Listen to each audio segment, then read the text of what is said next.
வணக்கம் ஹலோ தோலா. வணக்கம் வணக்கம் நேயர்களே. இன்னைக்கு நம்ம என்ன பார்க்க போறோம்னா ஆதவ் அர்ஜுனாவை சுத்தி நிறைய அரசியல் விமர்சனங்கள்லாம் வைக்கப்படுது. அதெல்லாம் என்னன்றதை இன்னைக்கு நம்ம வீடியோல பார்க்க போறோம். வாங்க வீடியோக்குள்ள போலாம். ஹலோ தோலா நேயர்களுக்கு வணக்கம். உண்மையான அரசியல் தகவல்களை நடுநிலையோடு நின்று மக்களுக்கு கொண்டு போய் சேர்க்கிற எங்களோட இந்த பணி தொடர உங்களோட ஆதரவும் எங்களுக்கு தேவை. நம்ம வீடியோஸில் தேங்க்ஸ் பட்டன் எனபிள் பண்ணியிருக்கோம். தேங்க்ஸ் பட்டன் அல்லது QR கோடை ஸ்கேன் பண்ணி உங்களால் முடிஞ்ச நிதி உதவிகளை செஞ்சு நம்ம சேனல் வளர்ச்சிக்கு உதவுங்கள். தோழர், ஃபர்ஸ்ட் கேள்வி என்னன்னா, ஆதவ் அர்ஜுனா திமுகவோட கைக்கூலி அப்படின்னு ஒரு விஷயம் வைக்கப்படுது.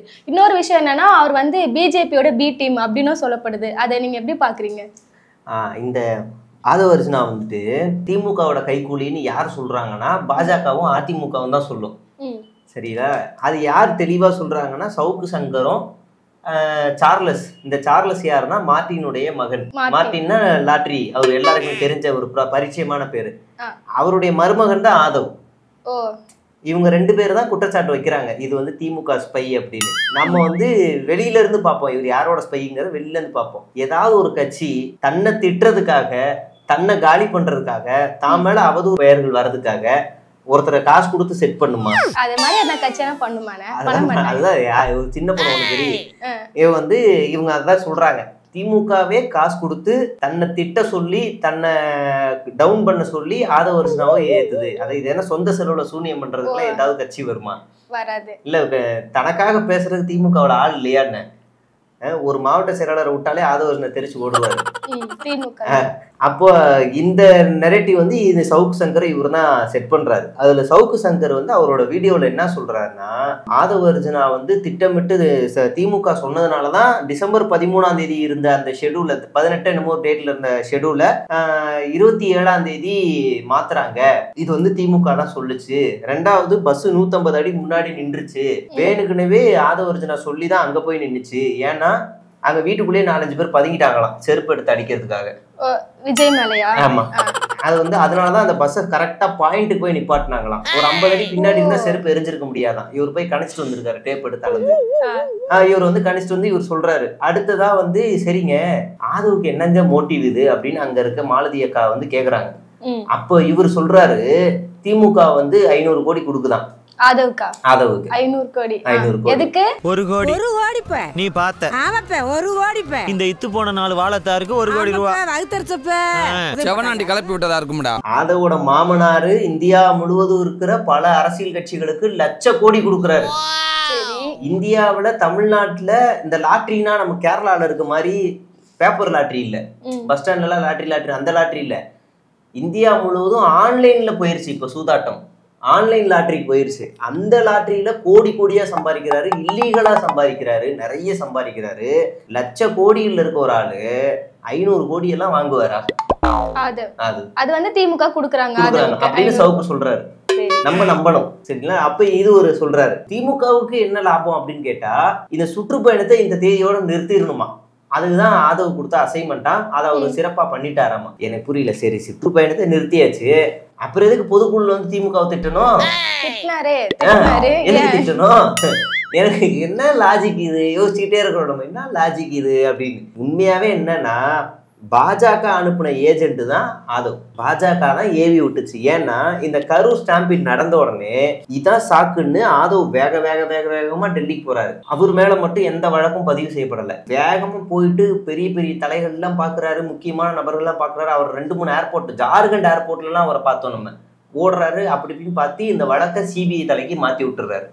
மாத்தி விட்டு சேஃப் ஜோன் ஆயிடுறாரு. சிபிஐக்கு போனாலும் விசாரணை புசியோ சிடிஆர் மேலேயே தான் இருக்கும். என்ன விட்டுருங்க, நான் இந்த இடத்துல உங்கள்கிட்ட தாவேக்கா உங்கள்கிட்ட அடமானம் வச்சிடுறேன், அவ்வளவுதான் என் வேலை அப்படின்னு வச்சுட்டாரு. அடுத்ததா பட்டவர்த்தனமா தெரியும், பொதுக்குழுவுல பாஜகவை பத்தியோ எஸ்ஐஆர் பத்தியோ தேர்தல் ஆணையம் பத்தியோ பேசாத ஒரு கட்சி தாவேக்கா தான். அந்த வேலையை ஏஜென்டா போனவர் சிறப்பா செஞ்சுட்டாரு. இதுல என்ன ஒரு கொடுமைனா, காலையில இந்த பொதுக்குழு நடக்கிறதுக்கு முன்னாடியே விஜய்கிட்ட ஒரு கண்டிஷன் போட்டாரு. விஜயோட ஜான் ஃபர்ஸ்ட் சொல்றாரு, 41 பேர் போட்டோ வச்சு நம்ம அஞ்சலி செலுத்தலாம்னு ஜான் சொல்றாரு. பொதுக்குழுல புசி எல்லாம் ஓகே சொல்லிட்டாங்க, ஆர்முன் ராஜ்ல இருந்து எல்லாம் ஓகே சொல்லிட்டாங்க. ஆனா அது ஆதவ் மட்டும் இல்ல, முடியாது, வேணாம், லேட் ஆயிடுச்சு, பேக் ஃபயர் ஆகும், ஏன்னா ஒரு காரணம் சொல்லியிருக்கலாம், வேணான்ட்டார். சரி, விஜய் சரின்ட்டார், ஏன்னா ஃபண்ட் இருக்கிறாரு, இவங்க வேற ஏதாவது சொல்ல முடியாது, ஓகேன்ட்டார். அப்புறமா ஆதவ் என்ன சொல்றாருன்னா, நீங்க வந்து இந்த பொதுக்குழுவில் எஸ்ஐஆர் பத்தியோ பாஜக பத்தியோ பேசக்கூடாது. அதுக்கும் பல காரணங்கள் இருக்கலாம். வழக்கு சிபிஐ இருக்கலாம், முதலாளி ஆயிட்டாங்கன்னு சொல்லலாம், என்ன பேசக்கூடாதுன்னு சொல்லிட்டாரு. அப்போ விஜய் என்ன பண்ணிட்டாருன்னா சரி இதையும் ஓகேன்னு சொல்லிட்டாரு. அதனாலதான் அங்க ஒருத்தர் கூட தாவேக்கால அந்த பொதுக்குழுல பேசினவங்க பாஜக பத்தி எதிர்த்து பேசல. முக்கியமா எஸ்ஐஆர் பத்தி ஒரு மூச்சு வார்த்தை கூட விடல. வெறும் தீர்மானம் மட்டும். அந்த தீர்மானம் மட்டுமே இவங்களுக்கு பெரிய சக்தி வாய்ந்ததுன்னு நினைச்சிட்டு இருக்காங்க. அதை மட்டுமே பண்ணிட்டு எஸ்கேப் ஆயிட்டாங்க. இப்போ வரைக்கும் பாஜகவால் இந்த இந்திய நாட்டில் எவ்வளவு கொடுமைகள் நடந்திருக்கு அப்படின்னு லிஸ்ட் எடுத்து பார்த்தோம்னா ரொம்ப கொடூரமா இருக்கு. இன்னைக்கு காலையில கூட பீகார்ல விடிஞ்சா நாளையிலிருந்து தேர்தல் வாக்குப்பதிவு என்ன ஆரம்பிச்சிருவாங்க, நாளைக்கு ரிசல்ட் வந்துடும். நம்ம பேசிக்கிட்டு இருக்க இந்த நேரம்லாம் ஆல்மோஸ்ட் தெரிஞ்சிடும் பீகாரோட சிஎம் யாருன்னு. ஆனா இன்னைக்கு காலையில 4 மணிக்கு பெட்டிகள் அடுக்கப்பட்ட லாரி அந்த வாக்கு எந்திரம் வச்சிருக்க அந்த பூத்துக்குள்ள போகுது, கலவரமாகுது. நேத்து ஒரு பூத்தையை அடிச்சு சூறையாடி இருக்கிறாங்க. இப்படி பல கலவரங்கள் அங்க சுத்தி நடந்துகிட்டே இருக்கு. உத்தரப்பிரதேசத்துல பாலியல் வன்கொடுமைகள் நடக்குது. இப்படி எல்லா இடங்களும் நடக்குது. வாயே திறக்கல, மூச்சு கூட விடல, சைலண்டா இருக்காரு. கொஞ்ச நாளைக்கு முன்னாடி பாஜகவுல இருக்க ஒரு நபர் போக்சோவால கைது செய்யப்படுறாரு, சைலண்டா இருக்காரு. இவங்கெல்லாம் மத்தியிலேயே ஆட்சியில இருக்கவன், எது கேள்வியே கேட்கல, சைலண்டா இருக்காரு. அப்ப இப்ப கடைசியில கூட இன்னைக்கு கூட விஜய் என்ன அறிக்கை வெளியிடுறாருன்னா, இது அறிவு திருவிழாவா அவதூறா? அதுல ஒரு வார்த்தை வருது, பழைய ஓலையெல்லாம் எடுத்துட்டு வந்து ஏதோ ஷோகேஸ் பண்றீங்க, புத்தகத்தையே கையில எடுக்காத ஒரு மொன்ன அண்ணன், பழைய புத்தகங்களுடைய அருமை தெரியாத ஒரு இலை பரம்பரை அண்ணனுக்கு இதெல்லாம் வந்து புரிய வைக்கவே முடியாது. எத்தனை அறிவு திருவிழா நடந்தாலும் அறிவை ஏத்த முடியும். ஆனா அதுல திமுக பேரே அவர் சொல்லல, அந்த கட்சி பேரை மட்டும் சொல்லாம எல்லாம் உங்களெல்லாம் நாங்க காலி பண்ண போறோம்னு சொல்லிட்டு கட்சி பேரை சொல்லாம சொல்றாரு. ஆமா, அறிவு திருவிழாவில் வச்சிருக்க புத்தகங்கள்ல ஏதாவது ஒரு புத்தகம் விஜய் படிச்சிருக்காரான்னு கேட்டா 0. எந்த புக்கும் படிக்கல, கேட்டா ஃபேஸ்புக்னு வாங்க, தற்கூறிங்க கீழே இருக்கு. அப்படிதான் பண்ணுவாங்க. ஒரு புத்தகம் படிக்கல. சரி, தன்னுடைய 5 கொள்கை தலைவர்கள் இருக்காங்கல்ல, விஜய் உட்கார வச்சு ஒரு கொள்கை தலைவர் பத்தி ஒரு 10 நிமிஷம் பேசுப்பானா, தான் பேச முடியாது. அப்ப இந்த தற்கூரி கூட்டம் இப்படிதான் இருக்கு. இதை வழி நடத்துறதுக்கு இப்ப ஆதவ் என்ன பண்ணிருக்காருன்னா, மொத்தமா தூக்கிட்டு போய் இன்னும் நீ சங்கியா மாறிடுங்க, தற்கூரி சங்கியா மாறிடுங்கன்னு பாஜக போய் அடமானம் வச்சிருக்காரு. இதான் உண்மை. இவங்க செட் பண்ற நரேட்டிவ்லாம் சும்மா இந்த திமுக கொடுக்குது, அது கொடுக்குது, இது கொடுக்குதுன்னா ஆதாரமே இல்லை, பொத்தாம் பொதுவா சொல்றது. அப்ப நான் கொடுத்த ஆதாரம்லாம் எவ்வளவு இருக்கு? பாஜகவை எதிர்க்கவே இல்லைங்கிறதே ஒரு ஆதாரம், இப்போ வரைக்கும் எதிர்க்கவே இல்லைங்கிறது ஒரு ஆதாரம். அந்த மாதிரி இவங்க ஏதாவது ஒரு ஆதாரம் கொடுப்பாங்களா? கொடுக்க மாட்டாங்க. இதான் நம்ம பார்த்தாலே உண்மையா தெரியும். அப்போ வந்து எல்லாருமே அவதூறு கலப்புறாங்க. ஆதவ் வந்து டிஎம்கேவோட கைக்குலின்னு சொல்லிட்டு இன்னொரு அவதூற கலப்புறானுங்க. சரி, இப்ப நீங்க சொல்லிட்டீங்க. இன்னொரு விஷயம் என்னன்னா, தாவேகாவோட அடுத்த கட்ட நடவடிக்கை என்னவா இருக்கும்னு நினைக்கிறீங்க? தாவேகா வந்து ஒரு ரகசியமான ஒரு கூட்டம் நடத்துது, கான்ஃபரன்ஸ் மாநாடு மாதிரி நடத்துது. அது எங்க நடத்துதுன்னா, மரிய வில்சனுடைய ஜேபிஆர் யூனிவர்சிட்டியை காலேஜுக்குள்ளதான் அது நடத்துது. வர 19 இருந்து 25 வரைக்கும் அந்த காலேஜும் லீவ் விட்டாங்க எல்லாருக்கும். ஸ்கூலு ஸ்டாஃப் யாரும் வரக்கூடாது, இங்க வந்து ஒரு கட்சியோட மீட்டிங் நடக்குது அப்படின்னு அறிவிச்சிட்டாங்க. கட்சியோட மீட்டிங்னா அஃபீஷியலா தெரிஞ்சிடும். அந்த கட்சி அந்த காலேஜோட ஓனரே டிவிகேல இருக்காரு. 28 பேர் கொண்ட பட்டியல் வெளியிடும் போது கடைசி பேர் அந்த மரிய வில்சனோட பேர் தான். அப்ப நாள் வந்து இந்த 5 நாளுக்குள்ள ஏதோ ஒரு நாள் நடக்குது. நாம யூகிச்சது என்ன அப்படின்னா, அந்த 5 நாள்ல எந்த நாள் நல்ல நாள்னு பார்த்தோம். ஏன்னா இவர் ஜோசியக்கார வச்சு என்ன எடுக்கிறாரு. அப்ப அந்த 5 நாள்ல எந்த நாள் நல்ல நாள்னு பார்த்தா நமக்கு ஒரு அபிமானமா நமக்கு வந்து ஒண்ணு கிடைக்குது. 3 நாள்ல நடக்கிறது. 27 வரைக்கும் காலேஜ் லீவ் இல்ல, 27 எடுத்துருவோம். அப்ப 23, 26 நல்ல நாள் வருது. மேக்சிமம் 80% வந்து 23ஆம் தேதி நடத்த வாய்ப்பு இருக்கு. அப்படிலாம் சொல்லாதீங்க. உடனே அனில் குஞ்சிலா பேலி நின்ற போறானுங்க. அதெல்லாம் வந்து பப்ளிக்கா சொல்லாதீங்க. இல்ல, கட்சி ஆளுகளுக்கே இது சொல்லல இந்த மீட்டிங் நடக்குதுன்னு. நம்ம சோர்ஸ் ரகசியமா கேட்டு வாங்கியிருக்கோம். இந்த மீட்டிங்ல நீங்க மறுபடியும் உருட்டுவானுங்க, கட்சியை வளர்க்கறதுக்காக, தேர்தலுக்காக, அப்படி இப்படி பேசுவானுங்க. கடைசியில திமுக எதிர்ப்பதான் கக்கிட்டு போவாங்க. ஆமா, அப்போ அனில் குஞ்சுகெல்லாம் கொஞ்சம் கேட்டுக்கோங்க.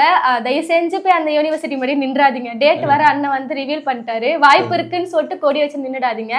சரி, அடுத்த ஒரு விஷயம் என்னன்னா, யார் கூட கூட்டணி இருக்க வாய்ப்பு இருக்கு இதுக்கப்புறம் தாவேகாக்கு? யோசிக்கவே வேணாம், அதிமுக பாஜக தான் போய் ஒரு டீலிங் போட்டுருவாங்க. இந்த ஜனநாயகனுக்கு முன்னாடி கூட்டணின்னு அறிவிச்சிட்டோம்னா படம் ஓடாது, நாசமா போயிருக்கு. அது நக்கிட்டு போய் ஒரு 10 நாள்ல மறந்துடுவாங்க படம் இதை பத்தி பேசலாம் கூட. அப்ப இந்த ஜனநாயகனுக்கு அப்புறமா தேர்தல் ஃபீவர் வரும்போது நமக்கு வந்து திமுகவை எதிர்க்கணும்னா ஒரு பெரிய சக்தி வேணும். இந்த வீடியோ சேவ் பண்ணி வச்சுக்கோங்க, இந்த வார்த்தை வரும். நம்ம திமுகவை எதிர்க்கணும்னா நம்ம எல்லாம் ஒண்ணு சேரணும், நம்ம எல்லாம் ஒன்னா சக்தியா சேரணும், நம்ம எல்லாம் ஒன்னா ஆகணும். அப்போ ஒன்னானாதான் ஒரு பெரும் பலம் வரும், அப்பனாதான் எதிர்க்க முடியும்னு ஒரு அவுத்து விட்டு கிளம்புவானுங்க. அறிவிச்சிருவாங்க. கிளம்புறதுக்கு முன்னாடி இந்த விஜய்க்குலாம் மனசாட்சி இருக்குன்னா ஆதவ அர்ஜுனாக்கெல்லாம் மனசாட்சின்னு ஒண்ணு இருக்குன்னா நீங்க தனிச்சு நின்னா போட்டி கூட பரவாயில்ல. ஆனா இதெல்லாம் மனசுல வச்சுக்கணும். தூத்துக்குடி துப்பாக்கி சூடுல அப்பாவி போராளிகளை அக்யூஸ்ட சுடுற மாதிரி சுட்டு கொண்டுட்டு நான் அதை டிவியில பார்த்தேன்னு சொன்னது எடப்பாடி பழனிசாமி. தமிழ்நாட்டுல போராட்டம் நடத்துறதெல்லாம் ஃபேஷன் ஆயிடுச்சு, பெண்களை நிறுத்தி போராட்டம் நடத்துறாங்கன்னு கொச்சப்படுத்தினது எடப்பாடி பழனிசாமி. லட்சக்கணக்கான ஊழல் பண்ணி டெண்டர்களை சொந்த மச்சானுங்களுக்கு கொடுத்து உறவினர்களுக்கு மட்டுமே கொடுத்து பெரிய ஊழல் பண்ணது எடப்பாடி பழனிசாமி. தன்னுடைய ஆட்சியில தான் ஊழல் செய்ததா 2 அமைச்சர்கள் வந்து கைது செய்யப்படுறாங்க. யார் யாருன்னு பேர் சொல்லலாம். அப்புறம் இன்னும் நிறைய இருக்கு. நீட்ட மசோதாவை நிறைவேற்றிட்டு அதை அனுப்பாமலே சட்டமன்றத்துக்குள்ள ஒழிச்சு வச்சுக்கிட்டு நாடகம் ஆடினவர் தான் எடப்பாடி பழனிசாமி. சிஏஏ போராட்டத்துக்கு இங்கிருந்து ஆதரவு கொடுத்தவர் தான் எடப்பாடி பழனிசாமி. வேளாண் திருத்த மசோதா சட்டத்துக்கு ஆதரவு கொடுத்தவர் எடப்பாடி பழனிசாமி. கொரோனா பேரிடர் தொற்ற சரியா கையாளாகாம அதை பெருசா பரவ விட்டது எடப்பாடி பழனிசாமி. ஆமா, நிறைய போகும், சொல்லிக்கிட்டே போகலாம். பொள்ளாச்சி வழக்க, ஜெயராஜ் பென்னிக்ஸ், இப்படி இன்னும் போய்கிட்டே இருக்கும். சொன்ன பட்டியல் போகும். இதெல்லாம் மனசுல வச்சுக்கிட்டு அங்க போய் அவர் மூஞ்சி முன்னாடி போய் நின்று சிரிங்க.